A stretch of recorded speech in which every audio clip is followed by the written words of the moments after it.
All right, so here we have a quinine sulfate molecule.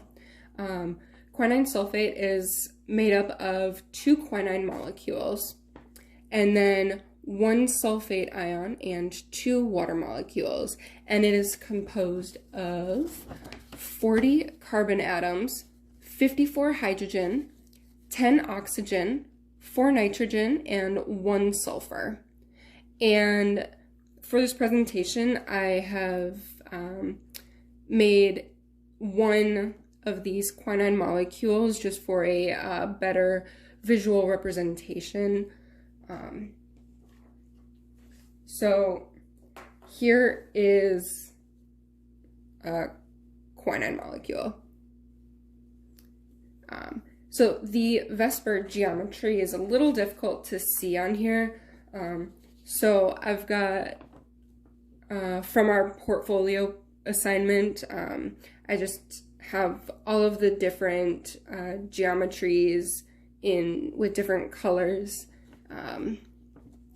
and right up here. So the red numbers are showing the number of each of these in just this molecule right here, and then the black is how many of each of them there are in the whole molecule overall.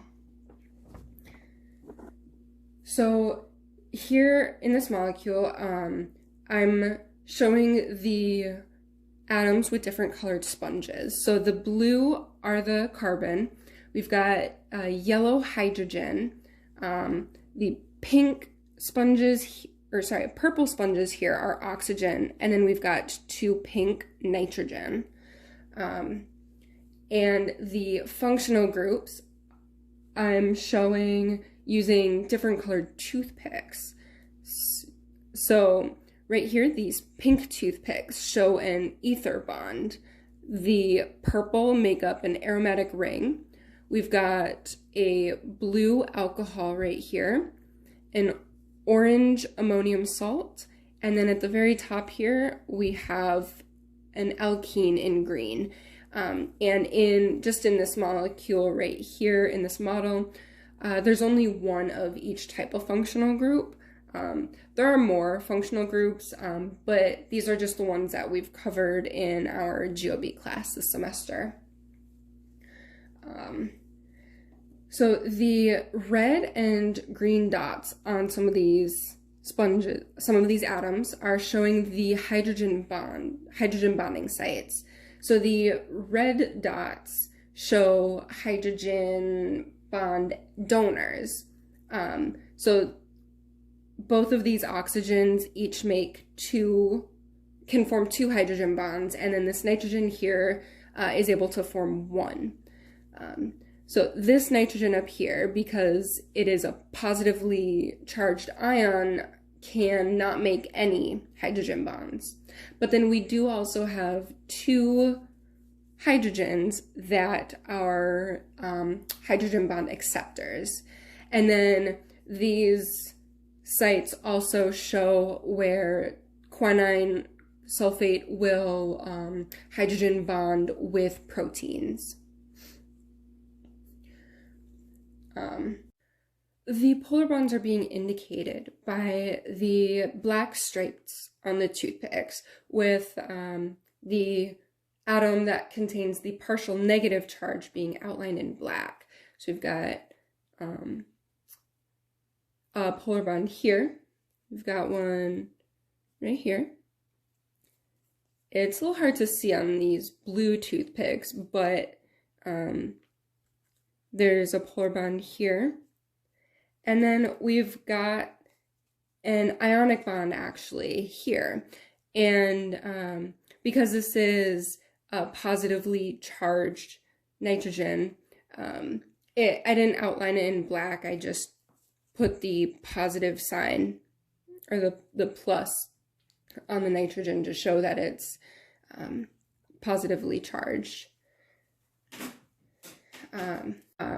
Quinine sulfate as a molecule is very soluble. It's soluble at 0.5 milligrams per milliliter, which is 50% weight to volume.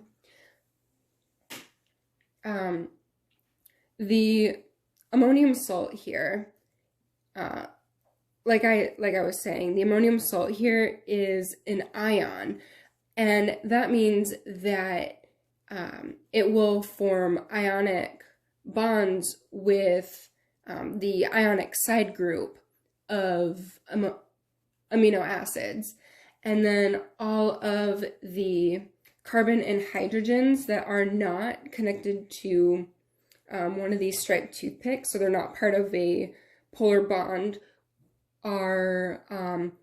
will form hydrophobic bonds with proteins. So when it comes to changes in pH, the ammonium salt is the only part of quinine sulfate, or of this quinine molecule, that will be affected by a change in pH. It has a pKa of 9.7, so when it's in its physiological, at physiological pH, the ammonium salt is the form that this will take. When it's in its conjugate base form, it will lose this hydrogen atom here, and it will become an amine. And so I've actually painted this one kind of a brownish gold to show that this hydrogen will be lost in a change of pH. And finally, I've indicated the chiral carbons by putting white polka dots on the carbon atoms. And in this molecule here, there are only 4 chiral carbons.